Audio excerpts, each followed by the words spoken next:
चलिए आप शुरू करते हैं सुपरफास्ट खबरों का सिलसिला।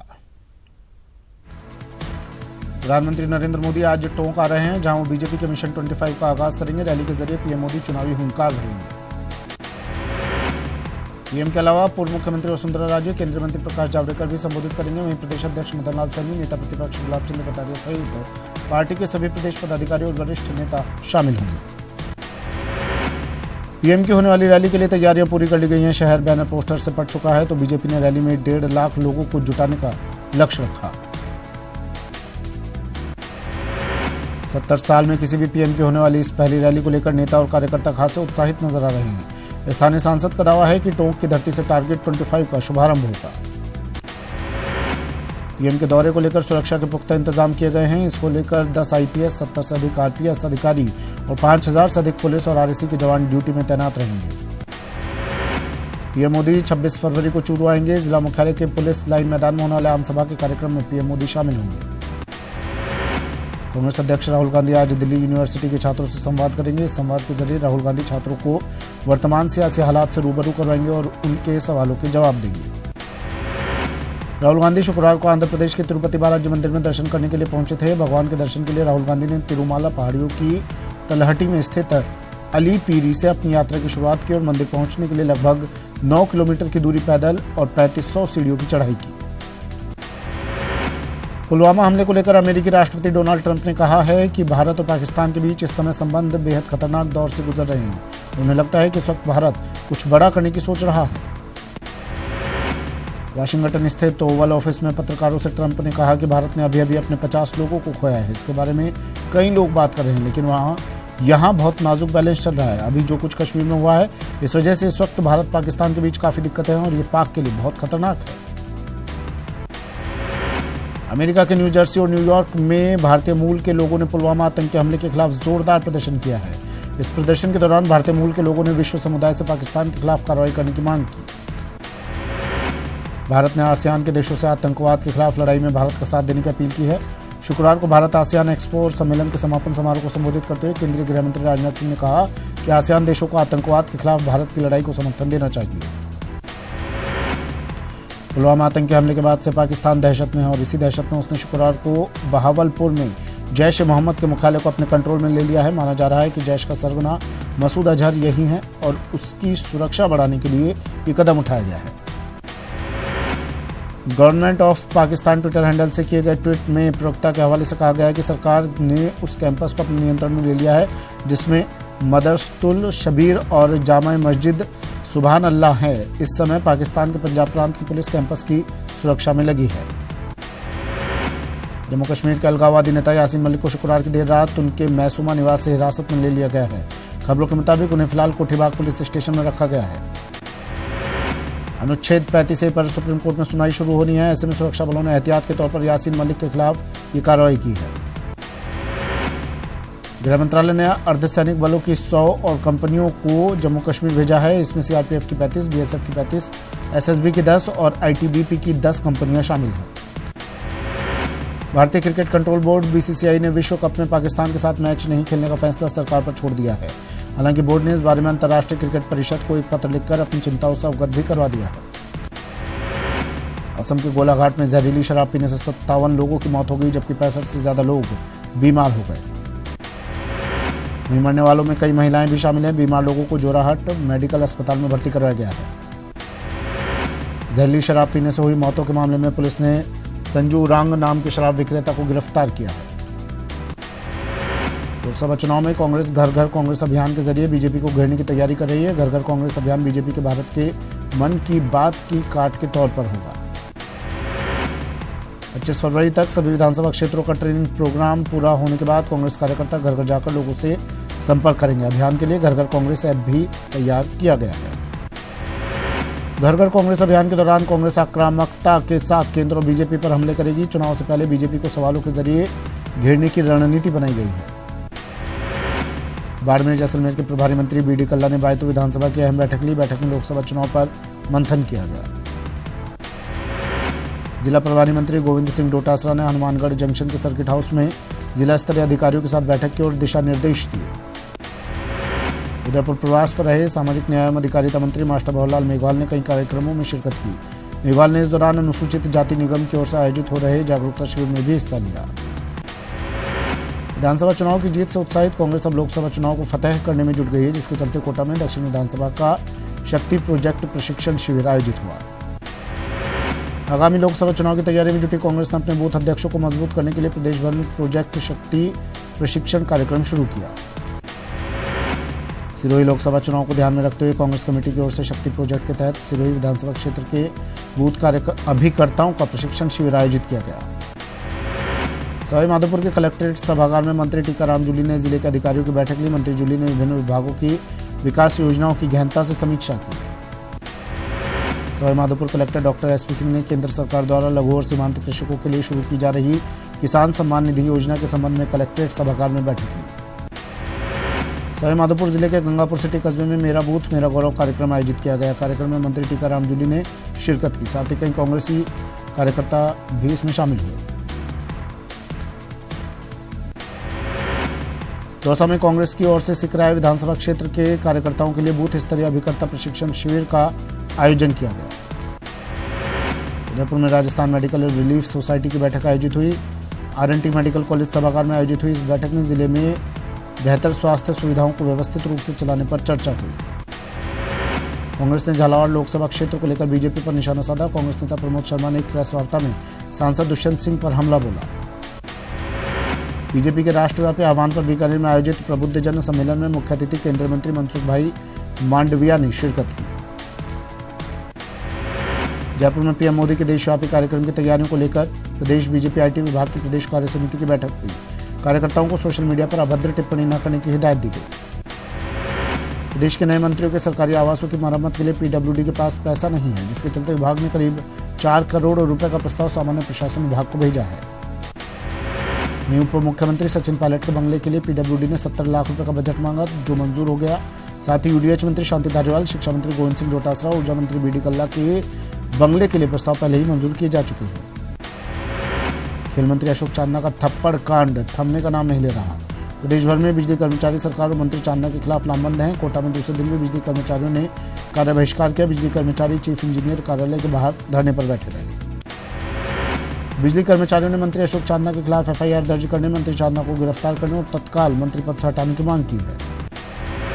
मंत्री चांदना द्वारा बिजली एक्सीएन को कथित थप्पड़ मारने के मामले को लेकर प्रदेश के बिजली कर्मचारी भड़के हुए हैं, जिसको लेकर कर्मचारियों ने कार्य बहिष्कार कर धरना दिया। बूंदी का थप्पड़ कांड अब प्रदेश के अन्य जिलों में भी गूंज रहा है। दौसा में खेल मंत्री अशोक चांदना के खिलाफ बिजली कर्मचारियों ने जमकर हल्ला बोला और जगह जगह प्रदर्शन कर पुतले फूंके। श्रीगंगानगर नगर परिषद की आखिरी बजट बैठक हंगामेदार रही। बैठक में पार्षदों ने सभापति और आयुक्त पर भ्रष्टाचार का आरोप लगाते हुए जमकर हंगामा किया। पार्षदों ने बैठक में सफाई ठेकेदार का कॉन्ट्रैक्ट निरस्त करने की मांग की। चूरू जिला परिषद साधारण सभा की बैठक जिला प्रमुख हरलाल सहारण की अध्यक्षता में आयोजित हुई। साधारण सभा में मनरेगा के वार्षिक एक्शन प्लान का अनुमोदन किया गया। दौसा में कलेक्टर ने प्रधानमंत्री किसान सम्मान निधि योजना का शुभारंभ किया। योजना के तहत किसानों को प्रतिवर्ष 3 किश्तों में 6,000 दिए जाएंगे। लोकसभा चुनाव से ठीक पहले केंद्र के बाद राज्य सरकार ने भी कर्मचारियों को बड़ा तोहफा दिया है। राज्य सरकार ने राज्य कर्मचारियों के महंगाई भत्ते में 3% की बढ़ोतरी की है। प्रदेश के करीब 8 लाख सरकारी कर्मचारियों और करीब 3.5 लाख पेंशनर्स को इसका फायदा मिलेगा। अब सरकारी कर्मचारियों और पेंशनर्स को 9 के बजाय 12% डीए का लाभ मिलेगा। केंद्र की तर्ज पर राज्य सरकार ने डीए बढ़ाया है। बढ़े हुए महंगाई भत्ते का लाभ 1 जनवरी 2019 से मिलेगा।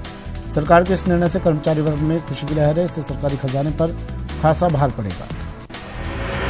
जयपुर में आरसीए और खेल परिषद के बीच अहम एमओयू साइन हुआ, जिसके तहत अब आईपीएल और अंतर्राष्ट्रीय मैच बिना किसी रुकावट के जयपुर के सवाई मानसिंह स्टेडियम में होंगे। आरसीए और खेल परिषद के बीच हुए एमओयू की अवधि 5 साल होगी। आरसीए को स्टेडियम में होने वाले अंतर्राष्ट्रीय और आईपीएल मैचों के लिए प्रति मैच 20 लाख रुपए खेल परिषद को देने होंगे। अन्य मैचों के आयोजन के लिए सालाना 50 लाख रुपए आरसीए राजस्थान खेल परिषद को देगा। इतना ही नहीं, आरसीए अन्य खेलों के विकास के लिए राजस्थान खेल परिषद को अलग से 50 लाख रुपए सालाना देगा। क्रिकेट ग्राउंड और पैवेलियन आदि के रखरखाव और विकास आरसीए करेगा। आरसीए अपने अंडर आने वाले भवनों के लिए अलग से बिजली कनेक्शन ले सकेगा। राज्य निर्वाचन विभाग ने मतदाता सूचियों का अंतिम प्रकाशन कर दिया है। प्रदेश में 2,52,64,998 पुरुष और 2,32,14,231 महिला मतदाताएं हैं। वहीं 18-19 साल के युवा मतदाताओं की संख्या 12,82,118 है। अतिरिक्त मुख्य निर्वाचन अधिकारी डॉक्टर जोगाराम ने बताया कि मतदान से 10 दिन पहले भी मतदाता वोटर लिस्ट में अपना नाम जुड़वा और हटवा सकते हैं। वहीं 2 और 3 मार्च को मतदाता सूची में अपने नाम की जांच करवा सकते हैं। मतदाता सूची के पुनरीक्षण कार्यक्रम के दौरान कुल 12,89,598 आवेदन नाम जुड़वाने और 4,75,163 आवेदन नाम हटाने के मिले। इस तरह कुल 8,06,364 नए मतदाताओं के नाम जोड़े गए।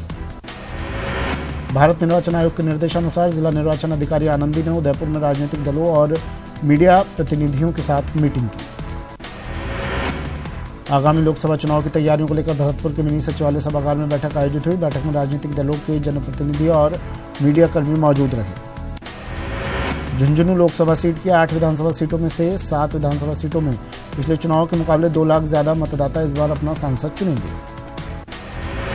लोकसभा चुनाव में दौसा के 10,99,054 मतदाता अपने मताधिकार का प्रयोग कर सकेंगे। निर्वाचन विभाग की ओर से मतदाता सूची का अंतिम प्रकाशन कर दिया गया है। जिला निर्वाचन अधिकारी अजमेर की ओर से जिले की अंतिम मतदाता सूची जारी की गई है, जिसके तहत जिले की 8वीं विधानसभा में कुल 18,71,904 मतदाताओं की संख्या है। करौली में लोकसभा चुनाव में मतदान प्रतिशत बढ़ाने के लिए मतदाता जागरूकता के लिए मैराथन दौड़ का आयोजन हुआ। स्कूली छात्रों ने मैराथन दौड़ द्वारा मतदाताओं से अधिक मतदान की अपील की। पूर्व मुख्यमंत्री वसुंधरा राजे शुक्रवार को पुलवामा में शहीद हुए राजसमंद के लाल नारायण लाल गुजर के पैतृक गांव बिनोल पहुंची, जहां उन्होंने शहीद नारायण लाल गुजर को श्रद्धांजलि अर्पित की और शहीद की पत्नी से मुलाकात कर ढांढस बंधाया। इस दौरान उन्होंने कहा कि दुख की इस घड़ी में वो और बीजेपी के सभी कार्यकर्ता शहीद के परिवार के साथ हैं। इसके साथ ही उन्होंने परिवार को हर संभव मदद का विश्वास दिलाया। जयपुर में शहीदों के सम्मान को लेकर जुम्मे की नमाज के बाद मस्जिद कुरैशियान से रैली निकाली गई। रैली के दौरान पाकिस्तान मुर्दाबाद के नारे लगाए गए। पुलवामा आतंकी हमले में शहीद जवानों की याद में जयपुर के बनी पार्क में कैंडल मार्च निकाला गया। बड़ी संख्या में लोगों ने मार्च में भाग लिया और शहीदों को श्रद्धांजलि अर्पित की। प्रदेश में स्वाइन फ्लू का कहर जारी है। स्वाइन फ्लू से मौत का आंकड़ा 134 पहुंच गया है, जबकि 3800 से ज्यादा मरीज पॉजिटिव पाए गए। स्वाइन फ्लू से कल 3 मौतें हुई। टोंक, जोधपुर और डूंगरपुर में एक की मौत, जबकि 73 नए पॉजिटिव केस सामने आए। प्रदेश में स्वाइन फ्लू से मौतों का सिलसिला जारी है। प्रदेश में स्वाइन फ्लू से 2 मौतें और दर्ज की गई हैं। साथ ही 61 नए पॉजिटिव केस सामने आए हैं। दोनों मौतें बाड़मेर और पाली में हुई है। तो वहीं कोटा में स्वाइन फ्लू ने एक गर्भवती महिला की जान ले ली। मृतका आशा श्रीनाथपुरम की निवासी थी और निजी अस्पताल में इलाज के दौरान दम तोड़ दिया। चलिए फिर से शुरू करते हैं सुपरफास्ट खबरों का सिलसिला। झुंझुनू के इंदिरानगर के मुक्तिधाम के पास खाली जगह में मिले शव की पुलिस ने शिनाख्त कर लिया। पुलिस ने युवक के शव को बीडी के अस्पताल की मोर्चरी में रखवाया है। उदयपुर में एक व्यक्ति की मंदिर परिसर में हत्या कर शव को नदी में फेंक दिया गया। प्रारंभिक जांच में सामने आया कि व्यक्ति की हत्या ईंट से सिर फोड़कर की गई है। श्रीगंगानगर के लालगढ़ में पति ने पत्नी की कुल्हाड़ी से वार कर हत्या कर दी। पुलिस ने आरोपी पति को गिरफ्तार कर लिया है। अजमेर के ब्यावर में राजकीय सनातन धर्म विद्यालय के खेल मैदान में एक बालक का शव मिलने से सनसनी फैल गई। पानी चोरी रोकने के लिए अजमेर के मदार इलाके में निरीक्षण पर निकली जलदाय विभाग की महिला जेईएन के साथ बदसलूकी करने का मामला सामने आया है। पीड़िता जेईएन ने आरोपियों पर उनके कपड़े तक फाड़ने का संगीन आरोप लगाया है। मामले में पीड़िता की ओर से अलवर गेट थाने में मुकदमा दर्ज करवाया गया है। पुलिस ने 3 आरोपियों को हिरासत में लेकर पूछताछ शुरू कर दी है। अजमेर आयकर विभाग की टीम ने नया बाजार स्थित सराफा कारोबारी के यहाँ सर्वे की कार्रवाई की, जिसमें व्यापारियों में खलबली मच गई। श्रीगंगानगर के सूरतगढ़ रोड पर हुई लूट की घटना से व्यापारी खासा आक्रोशित है। दरअसल बदमाशों ने सीमेंट व्यापारी के साथ मारपीट कर 2.5 लाख रुपए से ज्यादा की रकम लूट ली थी। अजमेर में हुई लूट और हत्या मामले में बीजेपी ने विपक्ष की भूमिका निभाते हुए सरकार के खिलाफ मोर्चा खोला है। बीजेपी ने 6 सूत्री मांग पत्र को लेकर कलेक्टर को ज्ञापन सौंपा और जल्द गिरफ्तार करने की मांग की। अजमेर में हुई लूट और हत्या की वारदात के बाद पुलिस को 24 घंटे के अंदर महत्वपूर्ण सुराग मिले हैं। वारदात में शामिल आरोपियों में से 2 आरोपी सीसीटीवी कैमरों में दिखाई दे रहे हैं। झुंझुनू की मलसीसर पुलिस ने अवैध शराब से भरी गाड़ी को जब्त कर एक आरोपी को गिरफ्तार किया है। झुंझुनू के बीडी के अस्पताल में संचालित नेकी की रसोई का विस्तार होगा। अब जल्द ही सुबह यानी कि दोपहर का खाना भी शुरू होगा। अलवर में पुलिस ने एक नाम के 2 व्यक्तियों की गलतफहमी के चलते असली कुख्यात बदमाश की जगह एक निर्दोष व्यक्ति को आरोपी बना दिया और उस पर इनाम घोषित करवा दिया। दौसा में मानपुर थाना क्षेत्र की पुलिस चौकी का भवन खस्ता हालत में है। यहाँ पर दीवार से मलबा गिरता रहता है और भवन की पट्टियां भी टूट चुकी है। जैसलमेर के तेल के कुएं में गैस रिसाव जारी है। इंडियन ऑयल के कुएं से गैस का रिसाव हो रहा है।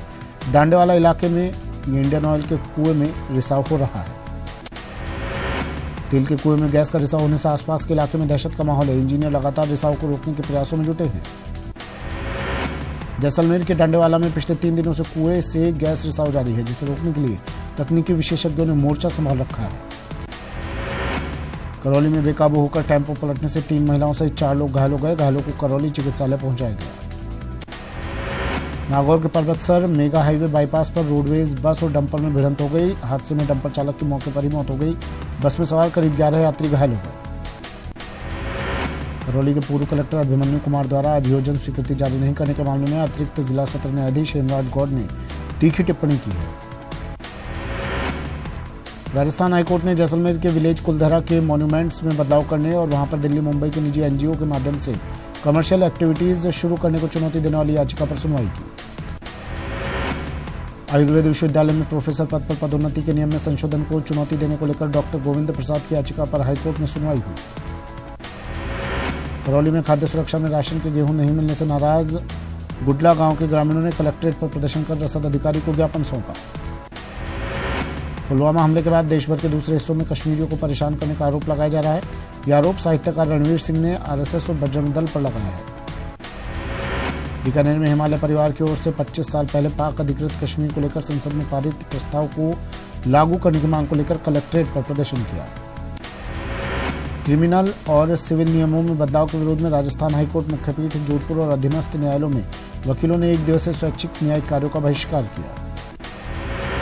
कोटा में मनीष, पंकज और खुशबू ने परिणय सूत्र में बंधने के साथ ही 101 पौधे लगाए, जिससे प्रदेश हरा भरा बन सकेगा और पर्यावरण संरक्षित होगा। बांसवाड़ा में शहीद जवानों के लिए एक वृक्ष शहीदों के नाम से अभियान प्रारंभ होगा। जिला एवं सेशन न्यायाधीश फूल सिंह तोमर की पहल से अभियान की शुरुआत होगी। कोटा के रामगंज मंडी में 15 करोड़ की लागत से 30 एकड़ भूमि पर स्थापित हुए स्पाइस पार्क का उद्घाटन किया। स्पाइस पार्क का शुभारंभ वीडियो कॉन्फ्रेंसिंग के जरिए केंद्रीय वाणिज्य और उद्योग मंत्री सुरेश प्रभु ने किया। डूंगरपुर में समाजसेवी स्वर्गीय मोहनलाल कंसारा की स्मृति में निःशुल्क नेत्र चिकित्सा शिविर का आयोजन किया गया। भीलवाड़ा में सांसद सुभाष बहेड़िया और IRS क्षेत्रीय पासपोर्ट अधिकारी राजेंद्र सिंह शेखावत ने पासपोर्ट सेवा केंद्र का उद्घाटन किया। यानी अब पासपोर्ट के लिए जयपुर उदयपुर के चक्कर लगाने नहीं पड़ेंगे। अलवर के इटारना सैनिक छावनी में सेना की दक्षिण पश्चिमी सप्तशक्ति कमान का 2 दिवसीय अलंकरण समारोह शुरू हो गया है। कार्यक्रम में सेना के जांबाज जवानों ने जांबाजी के करतब दिखाए। बाड़मेर में जिला स्तरीय युवा सांस्कृतिक प्रतिभा खोज महोत्सव आयोजित हुआ, जिसमें जिले भर के प्रतिभाओं ने अपने हुनर का प्रदर्शन किया।